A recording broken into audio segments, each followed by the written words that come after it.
Evening, everyone. Welcome to Sports Unplugged. As you can see, we're joined by myself, Chris. We've got Matt Hayes from the Tottenham blog. Evening, Matt. And Marty Sikora from Rivalry Aside TV. And to be honest, I didn't think there was going to be much on this weekend until it started going into it. There is absolutely bucket loads on. Between the Ashes starting next week, you've got Formula One penultimate race in a brand new street circuit. It's just probably the fastest street circuit on the tour. And you've got UFC, you've got boxing tomorrow night, and then you've got a bucket load of football across the continent and the Premier League. So we're going to touch base with most of it this evening. Evening to everyone in the chat. Hope you're all well. First things first, Chris. The Ashes starts next week. It does. And it does.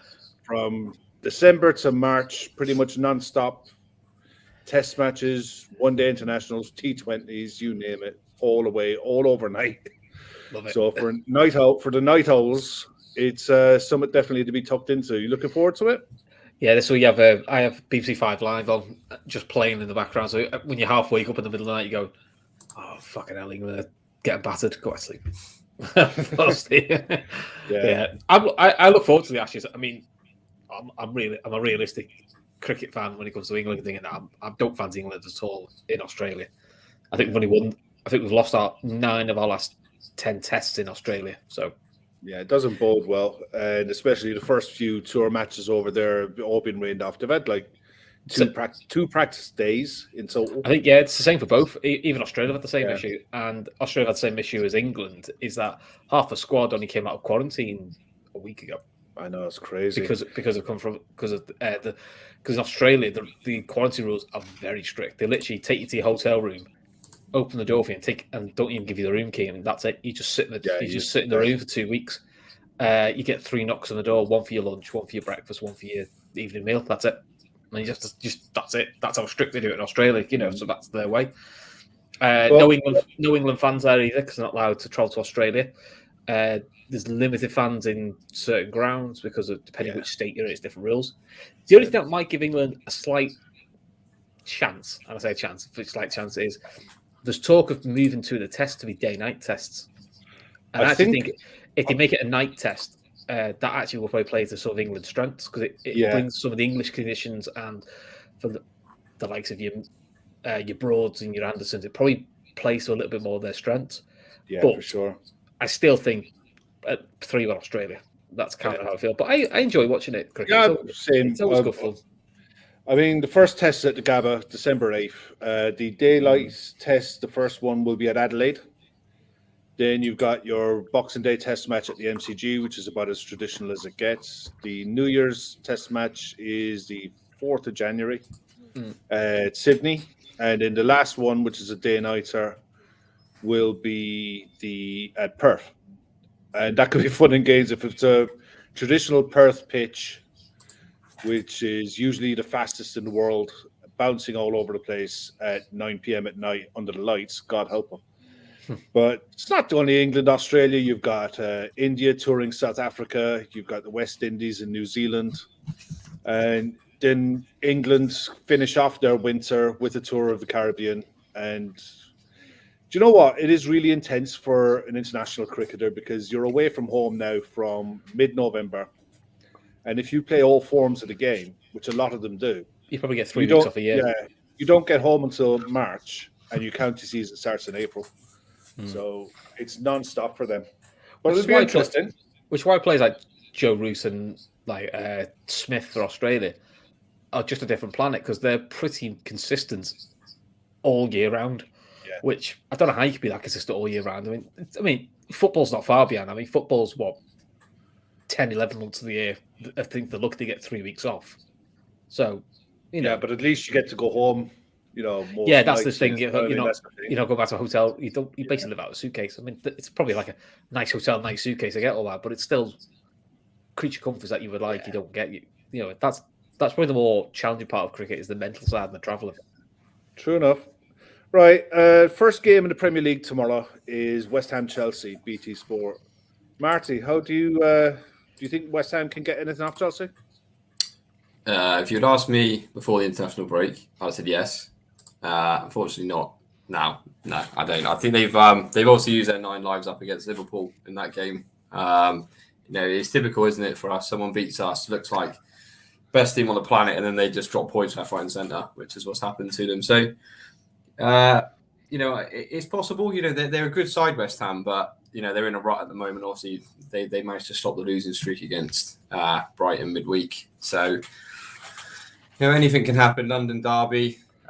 Chelsea are doing what champions do at the moment, which is not a good sign. Is they're not particularly playing well, but they're getting those wins in. They weren't great against Watford, and then managed to obviously sweat 3 points, which is frustrating. But listen, derbies, apart from obviously R1, form goes out the window. West Ham are capable of giving Chelsea a good game. They just need to find that form back that they had when they played against us, because they gave us a really tough game. Liverpool, we weren't at full strength, yes, but we had a tough afternoon against West Ham, and they showed what they're capable of. And it seems the international break came at the worst possible time for the Hammers. It kind of halted their momentum, and they've come back and they've not really been able to pick it up. So it'd be a good watch. It'll be you can see it being quite feisty and physical between those two. So it's a good lunchtime kickoff, to be fair. But unfortunately, I just can't see. I can't see past Chelsea. How'd you see it going, mate? Throw a score on it. I think it'll be a close one. Chelsea aren't scoring bucket load of goals at the moment. I could see another 2-1 Chelsea. Yeah, that's what I have it down as well. Matt, do you think Chelsea, with their injury problems in midfield, could West Ham capitalise on that, or do you think the legs have been run out of them with the volume of games they've played this season?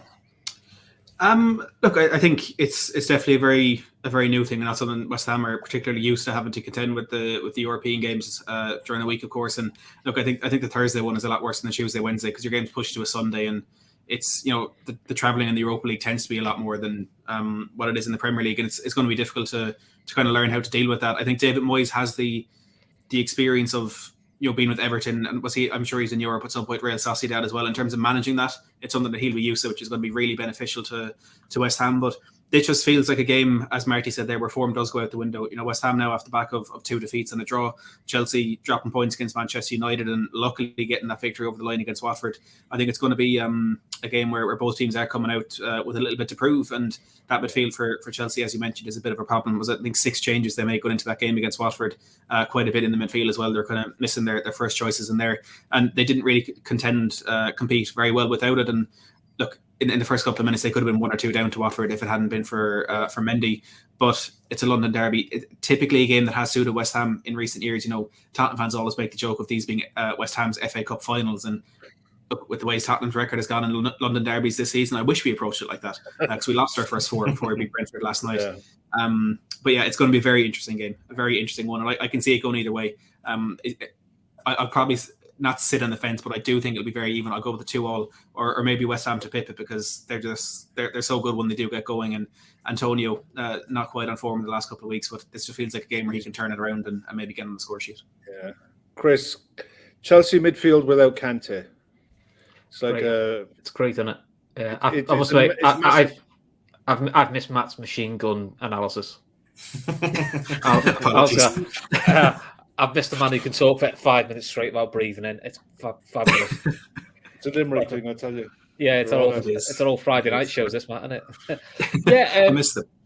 Yeah, okay. I know what Marty's saying, because West Ham's form has dropped off. But I think I've read when fans are in the stadium, because we all know what last year was, West Ham's record at home against Chelsea is pretty decent. It seems to be one of those bogey grounds, a bit like how Newcastle's always been a bogey ground for Mourinho, despite whatever club he took there, he always struggled there. So I've got it down as a 1-1, because they've got James and Jorginho back, but they've lost Shalawar, who's been playing centre back but can play DM. I think he went over a hamstring injury, and they've only got Lonzo now for left back, who's decent, but he's more of a wing back than a left back. Yeah.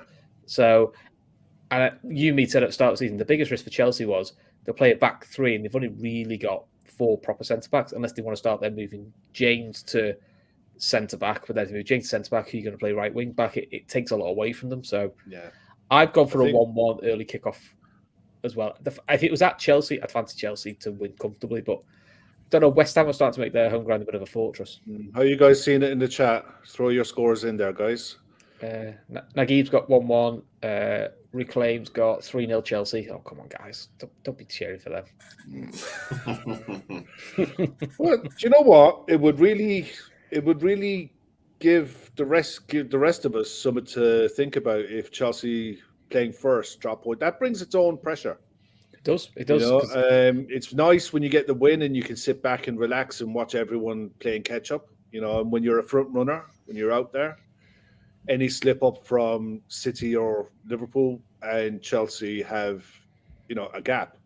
And that's the last thing any of us need at the minute is Chelsea being a proper front runner. At the minute, it's all nip and tuck up the top of the table, and I can see it being that way for a good while. I think this league is a proper 3-horse race, and you're seeing it. I think, Matt, you put a tweet out earlier on today about the goal difference. That all the sides outside the top 4 have a negative goal difference. Do you know what I mean? And I think West Ham are in there on +8. Yeah. And the top 3 are in double figures. So, I mean, the race for 4th is wide open. You know, and West Ham are in that mix for sure. Yeah. The only thing I would say is, because there has been the narrative on Liverpool is we've drawn too many games. We've drawn 4, which everyone tells me is too much. Chelsea have drawn 3. So the difference to us and Chelsea is 1 result. But Chelsea haven't drawn. But the narrative is Chelsea don't drop points. Chelsea don't draw, man. They just win everything. And you're like going, they've literally done 1 result better than us. And City, to be fair, have barely drawn any games. They've just won most of it and had a couple of silly losses. So the narrative sometimes for Liverpool 3 or 4 weeks ago, it's too many draws. Going, it's probably not as big a narrative. It's probably not as big a thing as it's being made out to be. If it continues and Liverpool get to 8 draws and Chelsea stay on 3, then yes, then you can say it's too many. But I think there's been too many hot takes, probably a bit too early in the season at the moment. Well, the other TV game for us over here in Ireland anyway is Newcastle Burnley. Now, are you upset for that? I don't know. That's not on TV in the UK, let's be honest. I'm lucky enough because I'll be watching Formula 1, so I'm happy bunny. Oh God, I think I'd rather watch Newcastle Burnley. Nah, you're not that bad. I am. Cars going round and round. The thing is, that's my Twitter lighting up later. The Burnley and Spurs game that was called off, that was a blessing for you, a huge blessing for Spurs. But I think it was probably a blessing for Burnley as well because I think they might have needed a reset in how their season has been going. And it seems that to me, like ever since they brought in Max Cornet and blooded him into the side and got him playing, they're playing differently. They're not as longbow, park the bus mentality as they were. And Newcastle are a shit show. So anything for me, I think that game, anything could happen. Yeah, no, it's a game that will be interesting, maybe for all the wrong reasons. And one that I can't imagine many people will be tuning into. But look, I made the mistake of watching Newcastle against Norwich on Tuesday, and it was absolutely atrocious. And like that, on paper, is the easiest game of the season for Newcastle, and they messed it up for themselves 5 minutes in with Kieran Clark doing a Kieran Clark thing. And you just can't see things changing for Newcastle. With Burnley, you have to admire that they are trying to go a little bit of a different way about playing their football this season. But then you look at it and see that it's really not working for them. And they're 9-10 points in the relegation zone at the moment. It's not quite working out. Maxwell Cornet has been a revelation, has been a very good signing, but it's probably at the situation now where they can't really go back to what they were playing because you'd have to drop Cornet for that because he's just not the player that really suits that system. And it's a difficult situation for Sean Dyche. But if there's any man that you'd kind of expect Burnley to get Burnley out of that one, it is him. But look, for this game at the weekend, I can't see Newcastle winning. And to be honest, there's no game on paper right now that I can see Newcastle winning at all this season. I know it's going to come eventually. They will get a victory. But Chris, there's no need. No need. We've already beaten them. It's early. Yeah. All right. We'll get her out to Spurs soon. Don't worry about that. Marty, Eddie Howe. He's been there a month. Do you see the Eddie Howe effect?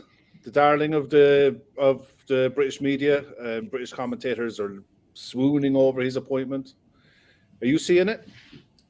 For his sake, I hope not. I mean, they look worse than when he before Bruce. They're just they're a team and a fan base. No, I didn't begrudge them.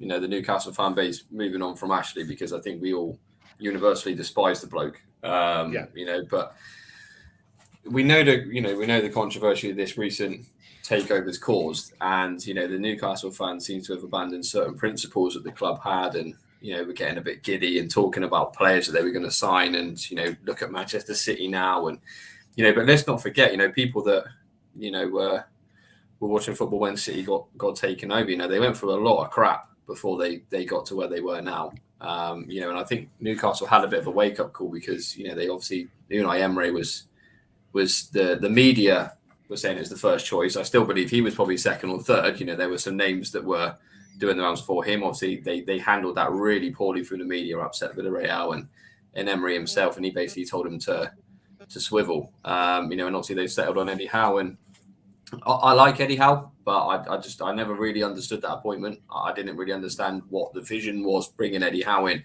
and how they can have a plan and have Unai Emery and Eddie Howe as the top two coaches, because the philosophy of the football is two completely different worlds. So I was confused at how they went from that appointment to that one. But I think it's a bit of a poison chalice for anyone that takes that job, because they've got a team there that are just really poor, lacking quality all over the pitch. You see it, obviously, Matty referenced it with that Kieran Clark mistake, and it's just, you were watching that and thinking, what is going on with this team? What is going on? So I don't really know what he's going to do, because does he have the pull in January to get the players that they need to stay up? He'll have the money. Yeah. And the thing is, they can go to a Porto and pay Ruben Diaz. Big target there, Kev. Ruben Diaz. No, but the what's his name? The Luis Diaz. Luis Diaz. They can go and pay his buyout clause, 75 million, and not a bother to him. They can go and take an Usman and Dembele on loan with an option to buy in the summer. Or with an obligation to buy in the summer. They can do a lot of business. Do you think the ship will have sailed by the time January comes? Or more importantly, by the time January ends? Because they're not going to get anyone in through the door in the 1st, 2nd, 3rd of January that's going to affect the team. It's going to take a couple of weeks. Yeah. There's a lot of games. I think what they showed is money will get you will get you so far. But if you just look at their managerial search, it just, for some people that are, that are interested in achieving things in football, money's not the be all and end all. They struggled big time to get a manager in, and I don't know if they're still searching for the director of football, if they've managed to get that in yet or not. It sounds like they're still searching for that. So I just think that the project is too big for one transfer window, and especially a January one. Summer transfer window is difficult enough, but nobody sells in January. Obviously, we're still waiting to see the outcome if Porto progress in the Champions League. Obviously, they're in our group. So if Porto, pull off the unexpected and they go through, they're not going to let, they won't let Luis Diaz go in January. And, with Luis Diaz, you think Liverpool are being heavily linked with him, and he'll sit there and think, if I just sit on this until the summer, there could be much bigger clubs than Newcastle coming in. So I just think it's too big. I think they're trying to do too much, and the timescale's not big enough. And I honestly, truly wouldn't be surprised if they go down this year. I really wouldn't, and I think it'd be hilarious as well. I think you're dead right. I think Emmett Kavanagh hits the nail on the head here. Only December, but you have to think, if Newcastle don't get anything out of the Burnley game, they're doomed for relegation. I think they're there, and that's the truth. I think to get out of where they are now, they'll have to surpass what's ever been done before. So, and I just look at that side. It's top heavy, but it's top heavy with injury-prone players, and the defenders. I mean, your linchpin in the side is John Joe Shelby. That's next. We'll skip through these ones. Southampton, Brighton, Chris. Oh, sorry, I said 2-0 Burnley for Newcastle. Sorry, buddy. 2-2. Yeah, this could be a good one. Yeah. Swans have hit a little bit of form, and Brighton have a decent enough season. Just a bit erratic, but I think it'd be quite an entertaining game. This. Matt, two sides that like to play football. Yeah, I still can't get over Brighton being booed off the pitch. last week against Leeds. It was absolutely bizarre.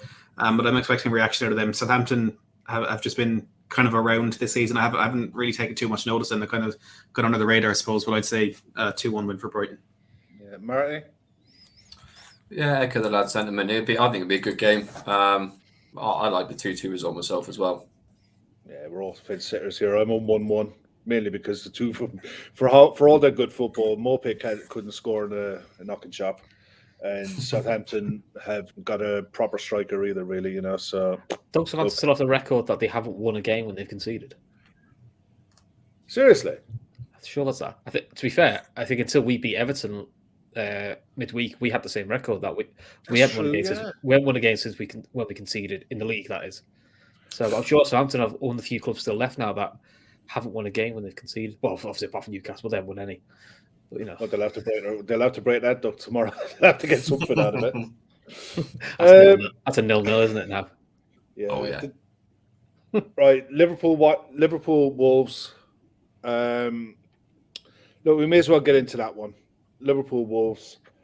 Do you guys? Sorry, you Chris. Do you see any changes from the derby game? I think he will. He sort of hinted, saying like you won't see 7 or 8, but that means it probably 1 or 2. It probably surprised me. Maybe a Chamberlain comes in for one of the guys in midfield. I mean, look, if it was me, I'd just go same team again because most of them are going to get a break against Milan. You'd like to think so. If it was me, I'd go same 11 that beat Everton. Because to be fair, for the last half hour, we pretty much just played walking football because we didn't really need to do anything else. And the good thing for us is for the next league game, which is Villa, you are going to have a Joe Gomez and a Keita in the squad. You know, so there's a few more in. So maybe Chamberlain might come in for one of Henderson or Thiago. I can't put my finger on which one he'd drop or rotate. And the front three, I don't see why you change it personally. But then again, we do know Klopp likes to throw in the odd curveball. So you watch me be midfield of Minamino starts up front. Marty,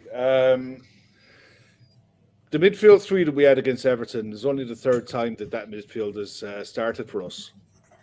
Arguably, for me, it's our best midfield. You know, I honestly think it's got everything. It's dynamic. It's got control. It's got your breakup play. It's got all bases covered. Would you go the same again, or would you have half eye on the long game? I'd go the same again. I think Wolves in their last 4 at home unbeaten. 3 wins and a draw. They're no mug this year. There's always a tough game to go on. Obviously, they had a sticky period at the beginning of the year. But they're a good side. And as we said, we've got Milan midweek where you'd be expecting to see, people like Morton playing, Canate, coming in for that. So I think that's your rest in midweek. I just think we keep the momentum going. Too many changes can upset that team, as we've seen. When we've unfortunately had to change it for injuries. I think I'd be more inclined to see Liverpool try, and get a lead and then bring the changes. For example, like we did against Everton. We seem to be managing Thiago's game time really nicely at the moment. Getting into a healthy lead and then bringing him off around 60-65 and bring in, an Ox on. Or we've got Milner back now, which is excellent. So I'd prefer to see us kind of get that game wrapped up because we know we're capable. I said to someone the other day, it seems like Liverpool are just scoring 3-4 goals every single game at the moment. It's unheard of. 18 games now, isn't it? Yeah, it's scary. It's absolutely scary. So I'd like to just get that game won. I think Liverpool need to keep that momentum up. And, obviously with Chelsea playing earlier in the day, if they were to drop points, I think the onus would be more on Liverpool to get that win as well. So I would keep the same. But like Bracky said, it's Jurgen Klopp. We could see, Morton at centre-back, Ali up top, Adrian left-back. We don't know with him, do we? We never know. He's capable of a madness, isn't he? Yeah. And first, 9 times out of 10, it normally comes off. So you go, well. Yeah. So, you usually get the 2 o'clock meltdown. When we also line ups. Kev, we used to the pre-shows. The funniest things ever are meltdowns for the lineups. It's so funny. And then the same people have the meltdown. You never see them when the win comes through. And it's funny enough how many people are sat there at 5 to 5 deleting tweets for making a mockery of it. But the thing is, the Old Trafford game was still my favourite. Yeah, that one was one. Honest to God, people were suicidal over it. It was hilarious. Well, Wolves haven't conceded, I think, in 4. Or sorry, no, they haven't conceded. It's either 3 or 4. It's one of the two, but they've only scored 1. Yeah, they haven't conceded in 3, and they've only scored 1 in the last 4. I mean, Wolves under Nuno were the most defensive, boring, bog standard side you've seen, but they didn't start that way. It ended that way, and this guy's got him playing. I'm been really impressed with the style of play that they're knocking out. When they attack, you're starting to see the Nelson Semedo that we saw at Barcelona. That he will raid and he will go and have confidence to stay up with the attack. And they've got a midfield pairing in João Moutinho and Ruben Neves that, for me, outside of the top 6, is as good as anything that you can get out there for a midfield pairing. I think we'll win. I don't think it'll be easy. I think we'll have to really work to break them down. The joy for me is the positions that Diogo Jota and Sadio Mane are taking up on the near post and in or around the 6-yard box. They're interchanging and their link-up play is getting better and better as they're playing. I think it'll be 2-0, but I think it will be a hard work 2-0. I don't like the idea that we're going to end up playing these more or less 11 players, bar one change, for maybe 3 games on the bounce. I never like that. I just think you're setting yourself up for a hamstring somewhere, and you don't need it. But at the same time, I don't see any scenario where Wolves beat us, or get anything out of the game unless we just fire blanks, and we've shown no sign of that. I mean, Matt, you're an outsider looking at Liverpool at the minute, free scoring. I wouldn't say shady at the back, but sides feel as though they can get at us even if it's 1-0, whereas the season we ran away with the title, that was just not an option. It was 1-0, that's it, game over. How do you see how we're set up at the minute? Well, look, the best way I can describe this is I absolutely hate watching Liverpool right now because they're just so damn good. It's actually frustrating watching because no matter who you come up against, don't really get the feeling that any team is going to get at you. They may get 1 or 2 goals, but they're not going to beat you because you're going to outscore them down the other end. That game against Arsenal, I was speaking to so many Arsenal fans and many Liverpool fans as well who were saying, it might be a 2-1, Arsenal might nick a point. I predicted 4-0 from the first minute in that one. It's just, you have that flawless chemistry and link up and just perfection going forward that it almost doesn't really matter the defensive frailties you've had at this line this season. Like that goal Everton scored on Tuesday night or Wednesday night was entirely avoidable from a Liverpool point of view. I think Trent probably should be covering a little bit better to prevent that run from, was it Damari Gray getting in there and putting that ball past Alisson. But it doesn't matter when you're going scoring 3, 4, 5 down the other end. And if as a Tottenham fan right now, if we were playing Leeds tomorrow afternoon or tomorrow evening, I would not watch the game because I just know it would be like, again, we may get 1 or 2, but you would just beat us. And I think what Liverpool are now is, like you mentioned, that title winning season and the season before that, when it just felt like Liverpool, no matter how bad they played, they might even ground out a 1-0 victory. You just didn't feel like you could get anything off them. I feel to some extent you're back now, like that West Ham game, it felt like that was a banana skin free, and it feels like there are some teams who can get at you and be able to get a good result off you, which may be a worrying thing when you come up against on-form teams like that West Ham. I wouldn't put Wolves in that same bracket now, where they may have a bit more optimism going into that game, but you're so good. You're so good, and it's testament to Chelsea, that they're a few points ahead of you, and of course City keeping tabs at the moment as well. But I've been impressed with Wolves this season. I think they went under the radar a little bit, like you mentioned, 3 clean sheets in a row, a couple of 0-0 draws the last 2, but I can see you scoring 3, 4, 5 again. It's just the way everything links up for you. Nice. Chris, the goal that we conceded, I don't think too many people have touched on it. Look, for me, Klopp touched a bit on it today in his press conference, and what Matt was saying about we'll score 3, 4, 5. Klopp kind of alluded to that with Trent when he was caught cheating, is that there was enough players on that side of the pitch to maintain position or maintain possession of the ball. So Trent was cheating, and that's what Klopp wants him to do. Is that how you saw it? Yeah, I mean, Liverpool, the way Klopp was played, it's a bit like on a tightrope. It's high risk. When it comes off, Liverpool score 4 or 5. It's slightly off. You will give up chances. If anything, I thought Klopp implied, which probably what we saw in the West Ham game, and we probably saw it in the Brentford game, was, which you probably wouldn't accuse Liverpool of, but is I think it was a little bit of arrogance. It got to the point with the LFC game, it was too easy, and it was too easy at one point. I mean, the only thing was it was like 4 or 5. I mean, I love Matty's tweet, which is, will Liverpool regret those misses? Then went, never mind, because it went to 2-0. It went to 2-0 a little bit later. So as a Liverpool fan, we don't think, we've missed 2 now, we're going to regret that. And within 10 minutes, you're going, well, never mind, yeah. So that's the game done. And it felt like that. And to us, when they scored, you're a bit like, the whole team just kind of switched off.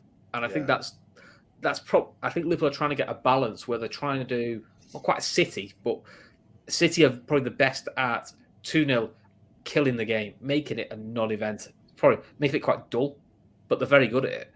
Liverpool are trying to get that balance where they're not overexerting themselves after they've done a mad 10 minutes where they've just scored 2 or 3. So I think it's a balancing act. I like the system tweak we've done now, but I think it works best when you've got Fabinho and Thiago. If you have them two as your slightly deeper options, it's actually allowing Henderson to do what he was doing in the 13-14 season, which is hunt the ball, be the fourth attacker, be the fourth presser. He's one of the best at pressing for stuff like that, and because he's breaking it up, but he's breaking it up 15 yards from the edge of the penalty area. He's then laying off a Mo Salah or a Mane, go and do your thing. Whereas when we played the 3 with Gini, Fabinho, and Henderson, it was more compact and it was stay deep to get the wide players in. It's just a different way of doing it. So now we can do it with the wide fullbacks, or we can do it for a middle person. It's another string to your bow, but it's just going to take time. Because if Harvey Elliott hadn't had his ankle broken, he'd probably do what Henderson's doing. I think that's what his role eventually was going to become. Yeah. So I think it's just tweaking. I think we'll beat Wolves, but I always found the Wolves away games always a tricky game. It feels like a game where we tend to win, but it also feels like you've had to dog it because that's just the way Wolves play. But look, I've got a 3-0 Liverpool, but I'm thinking like a third goal might be quite late. But Liverpool just seem to be in that sort of vein of form. I mean, 18 games running, we've scored 2+ goals, and there's only 3 games we've dropped points in. So for all the talk of Liverpool are wide open and this style is not going to win you the league and all that, you're 15 wins from the last 18. It's in all comps. It's not the end. It's if you're consistently doing 15 wins out of 18 in all comps, you're going to be there or thereabouts to winning something. So I think people just need to. We can't complain. Really. I don't think so. No. If all we're complaining about is we keep winning 4-1, isn't it a nightmare? I mean, the only problem is what the hell are we going to come on and talk about? I mean, Marty, our fear. Yeah, our fear is it's irrational, but it's always there. For me, the Milan game was your typical game that we were 2 up, and we were just so easy, and we took the foot off the pedal and got punished harshly for it. But I think every fan I've talked to, every Liverpool supporter on stream, off stream, when I'm out and about in pub and what have you, they'll all say the same thing. They're always like in the back of your head, where the hell does that come from? We shouldn't have that. Still scarred from the Brendan Rodgers era, I think, when we would score 3 and then concede 3 and then score another 5. It's just it takes a while. It's the Roy Evans era. Yeah, I think the thing is the way Liverpool play is we are always going to give up chances. Liverpool will always give up chances, and it's like Bracky said. There's the games where we will blow teams away. I think. Yes, we let Everton back in, but you always thought that Liverpool were playing in first gear. I know it's a cliche, but it's like they came out in the second half and went, we better put this to bed. And then they just did. And then they carried on going, and then they went back to first gear again. So I think Liverpool are always going to have that concern that when they're not, we're not firing all cylinders at the other end of the pitch and we're only winning by 1 or 2-0, there's always going to be an opportunity for a team to get at Liverpool if they're brave enough, because we do vacate space and we play a high line. And you saw with West Ham, Liverpool were not firing all cylinders. We had all the possession in the world, but it was one of those days where we just weren't, we weren't going through the gears up top. Yeah. And they were brave enough and they got through us. And fair play to West Ham on the day. They got the result. So, but Liverpool, you can see Liverpool have tweaked the system this season. We played that 4-3-3 last year again, and everyone was going on to social media as per usual, going, "Why is Jurgen Klopp not changing the system? Why are we going 4-3-3 again?" And you can see now that Liverpool have adapted a different system, and it's going to have teaming problems. It will take a season and a half for Liverpool to really to get that locked down. And when they do, Liverpool will be frightening. I mean, you've seen what Liverpool are doing to teams at the moment with vulnerabilities. Wait until they lock it down and you get Fabinho and Thiago on that run of fitness. Liverpool have got every possibility in the world to put results together and start pulling away. It just depends on that fitness, but it is what it is. If you support Liverpool, it comes with a health warning. Always has done, always will do. Yeah, I think Stefan Mack has he's changed his Twitter name again, which is nice. He's got 15 going in the chat. 30 years of trauma. And I suppose that's the best way to put it. We've always managed to find the banana skin. Oh, yeah. Not even when we're not looking for the damn thing, we'll find it. But yeah, I think we've all gone for a Liverpool win, and hopefully we'll see that tomorrow, or we'll listen to the radio, or we'll watch it. Good point. DVD getting better every week. That's the thing is, he's probably only at 70%. Yeah. And look how good he is at 70%. So there's only positive signs. And interestingly, I think this is the most minutes Matip's played in a season for 2 years. For 2 years, yeah. I think so. Clearly, something and it's not the ankle injury which makes you about season. I think that ankle injury could have been a blessing in disguise, because maybe it gives them the time to go. Whatever is causing these muscle injuries, which there's rumors about, it was his back. It was his back. It was a problem. They found a way of doing it with his back, because Aga suffered from that. I mean, Aga had to retire at 32 because of his back.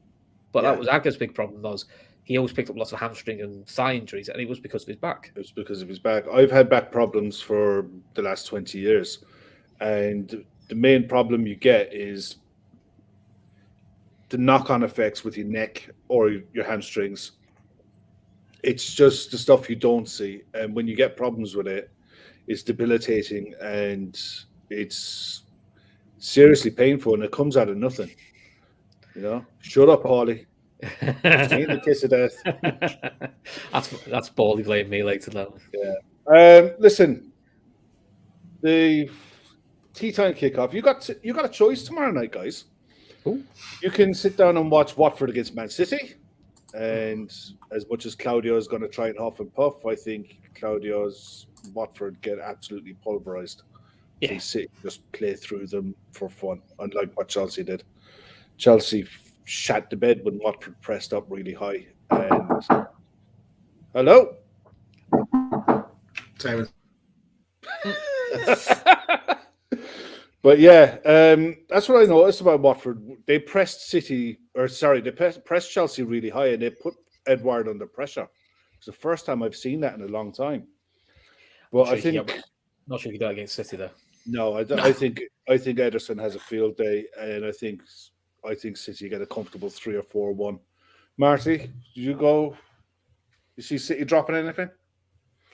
No. You said we got the choice. I'll be on the Classica, Kev. I won't be touching Man City, just taking Watford apart all afternoon. It wouldn't surprise me if City just play a bit of a weaker team as well. They can do that. Remember the guys? Weaker. They've got lots of injuries. Remember? Yeah, they got loads. They got Ferran Torres and Ferran Torres and Ferran Torres.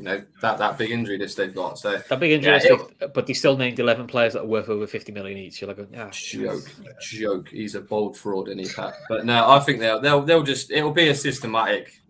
They'll pick them apart, and like you said, Kevin, it'll be a 2 or 3, 4. It'll be one of those. But Matt, are you Watford Man City tomorrow, or are you going to be paying your attention elsewhere?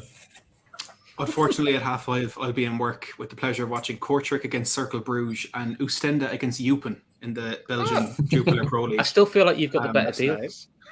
Yeah, you probably have to be fair. We still feel like you've got the better deal there.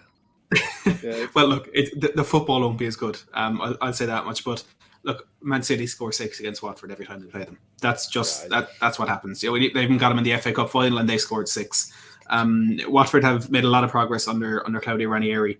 And they definitely look a lot better than they did under was Zisco. So there's so many managers, I forget who they are. I think it was Zisco at the start of this season. But they're still terrible at the back. They're still terrible. I mean, Troost-Ekong isn't a Premier League footballer. Craig Cathcart, the fact that he's still on the Premier League football pitch, I think surprises us all. But yeah, it's going to be comfortable indeed for Manchester City. Yeah. Or, Chris, your other alternative is Dortmund against Bayern Munich. 5:30 kickoff on Sky. I'll take that. Watch Bayern smack Dortmund everywhere. You reckon? Yeah, Dortmund. Well, Marty, you can test this. No Kimmich, no Goretzka. Looking at that, they've both got quite a few injuries. You know, you got Akanji, Thorgan Hazard, Reina, all out. Bellingham's potentially out as well for Dortmund, so it's going to be Dortmund are always the whipping boys for Bayern, aren't they? You know, there's no point in trying to big them up. They always get turned over. I think they got low crowd attendance as well, haven't they? Because of COVID restrictions. The way it's working, as far as I know, in Germany, it's state by state. So I have a feeling it's probably 50% attendance at best. But I don't know. Every which way you look at it, it's the game for me. I watched the Liverpool game, definitely. I watched Chelsea West Ham in the morning, but that game I always look forward to it because some of the players on show. I think it's Bayern's only real test in the league, and it's a measure of where Dortmund are as a club under the new manager. So I don't know how it's going to go. I have a fucking clue. I mean, at the end of the day, Munich lost the other week to Augsburg, I think. Yeah, and they got slapped by Mönchengladbach, didn't they? 5-0. Exactly. Yeah. So it's one of those leagues at the minute where anything is absolutely possible. So don't we fall to this trap every year though? With the Bund, yeah. Don't we fall to this trap every year with the Bundesliga going, oh, Bayern, they're having this wobble. They're not as good as they were. We said this the last 2-3 years, and then we go, so how'd the league finish? Oh yeah, Bayern won it by 12 points. And they'll go every year. You know, Bayern can afford to have a shit month, and they'll still win the league by good 3 or 4 games in hand. It just seems to be that type of league, unfortunately. But Daz is in the comments there. Evening, Daz. Imagine if Watford get a result tomorrow, Daz. If Watford get a result tomorrow, we all are going out buying lotto tickets because that is getting won. All right, I guarantee it. But look, do you know what? Stranger things have happened in football, and with Ranieri, it's the one thing that he does know how to do. To be fair to him, he knows how to set a side up to play on the counter. Yeah. And they have the pace of someone like Emmanuel Dennis to trouble any back pairing. So if Man City take liberties, you never know. You know, Matt, quick prediction: Dortmund Bayern. How do you see it going? I'll be honest, I have not watched any Bundesliga this season, but I know Bayern are incredible, and I'm pretty sure their record against Dortmund is pretty decent. So I'll go with a 3-1 to Bayern. Right. It'll be good. It will be good. They will roll into Sunday. Leeds Brentford. I mean, Leeds have gotten a fair few players back, and they need them badly. Mm-hmm. But for me, this is an important game for both sides. You know, Marty, first of all, Leeds. Do you think they're in a relegation dogfight? I mean, they're showing relegation form. Obviously, they got the win against Palace midweek, but I think they're lucky that there are teams around them that are just that much worse. That will probably keep them safe, and they've got so many good players that I think Rafinha that I'm praying ends up at Liverpool in the summer, but we'll leave that one alone for today. You think obviously Bamford's, he's a bit hit and miss, but he can get goals. I think Calvin Phillips is a great player. They've got very good team that just underperforming this season, but I think they've got too much to go down. I said I think there's teams around them. You think Newcastle, Norwich, it's just terrible, aren't they? So I think they'll just about keep themselves up. But interesting one that game because Brentford obviously started. They were like a firecracker the first few games. Obviously gave us a really tough afternoon, and then they've just started to drop off. Obviously beat Everton, but that's not. We don't really count. Who doesn't? Yeah, that doesn't really count. So That's one of those. I think you wouldn't put it. You wouldn't put it in your ACCA. Put it that way. It'd be a difficult one to predict. I think that could be. I fancy Leeds though. I fancy Leeds. I think they'll scrape it. It'll be another 1-0, 2-1. I think. Matt, Joe, do you reckon Joe's going to be a happy bunny at 4 o'clock Sunday afternoon, or do you think he's going to be not a happy bunny on his channel having a right pop off some players? I hope he's not, because that'll make for very interesting viewing. But that's me. Look, no, it's not.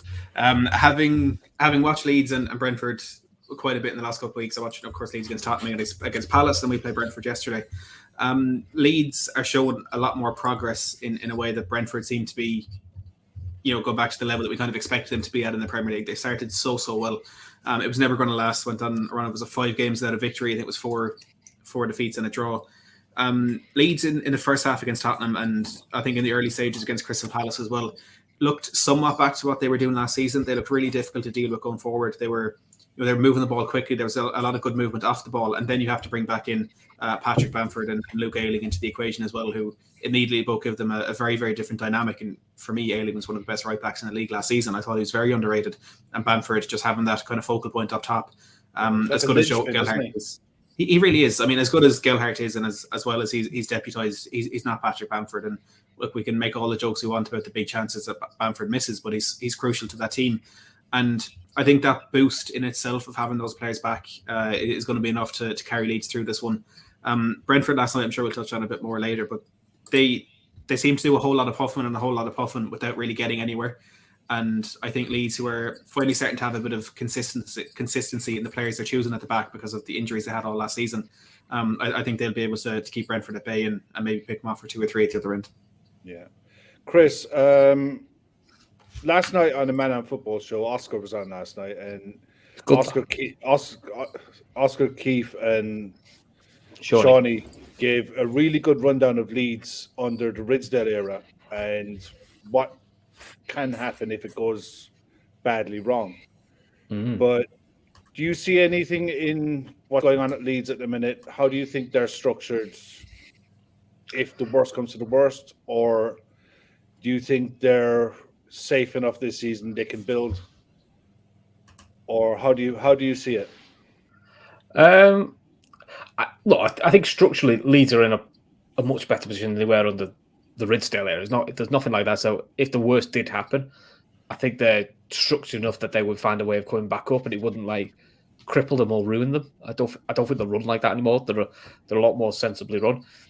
I can't decide with Leeds at the moment because I was very critical of them early on the season because I felt like the previous season from January to May, defensively they were one of the best sides at home, and all we did is they just close the lines between defence and attack, went a little bit more pragmatic. When you say that doesn't mean do a Burnley, and they were really good in the break. And it seems to be like new season, they just went, right, let's go back to every man and his dog forward. We'll leave 2 back against Man United and other teams, and what could go wrong? And they're getting stupid results. But with the amount of injuries they've got at the moment, I can't decide whether is it still tactical problems or is it because basically they've got so many key players missing. It's hard to judge. So I want to see what Leeds do when they get players back. Saying that, Brentford, they've not been the same since Ray got injured. That was the key injury for them. That's a huge miss, isn't it? Because even in the 3-3 against us, as bad as we were, and we were atrocious against Brentford, he pulled off 3 top saves. It could easily have been a 6-3 to Liverpool. That's what type of player he was, and that's where they were getting a lot of their early results. Even the Arsenal game, which we all laughed when Arsenal got beat by Brentford, but he made 2 or 3 top saves in that as well. The lad they've got as a backup, he's just not at the same level. No. So I think that's the key. I think that's the key. The key difference. I think Leeds will win 2-1. I just think the Leeds atmosphere. I think that they've just got a bit more quality and form up front. They need this one, don't they? I think so. Yeah. I think if Leeds don't win this one, they're definitely in a relegation battle. I still don't think they'll go down because I think Newcastle are 10 times worse. Norwich are crap. Burnley are in the relegation battle as well, and Watford aren't fantastic either. So, and then there's Everton. So they're probably your 5 teams that are in the battle. And I in my opinion, I think Newcastle and Norwich are done. So I think it's 3 sides fighting for one position. Subtly dropped the Ev in there. But well, the 5 points off it. So again, do I think Everton will go down? I don't think they will. No, but when you've not won in 8 and you're 5 points off a drop zone, you can't say you're not looking at a relegation battle. They need to turn it around quickly. Rafa's at the wheel, mate. They'll be all right. That's the thing, though. I don't know what's going. I think if Rafa goes, which look, I'll be amazed if he makes it to Christmas. I don't know who to get in. I don't know who to get in. I honestly believe that Rafa ends up at Newcastle before the season is finished. Probably. I wouldn't be surprised. Yeah, sorry, Red Steve. There was a show on the Man on Football pod channel last night, and it was a good review of the Leeds situation. It's well worth digging out. Well worth going and have a look and watch it. Oscar was really good in that. Oscar was really good last night. He was on form, and he was going through everything that the Leeds went through. And I tell you what, you wouldn't wish it on anyone. To be fair, it was a horrible thing what happened to that club, and it was in large part why FFP came in to the Premier League. And yeah, that system needs tweaking and it needs adjusting and what have you nailed on. But the situation what happened with Leeds under Ridsdale can never be allowed to happen again. Yeah. I mean, taking a loan out based on future Champions League gates is absolutely bizarre. Yeah, you got to think. Especially when they weren't guaranteed it. Yeah, back at the time when he'd done that, it was a £60 million loan. That was at a time when like 300 now, isn't it? That was Chelsea were paying for top quality players, 15-20 million pounds.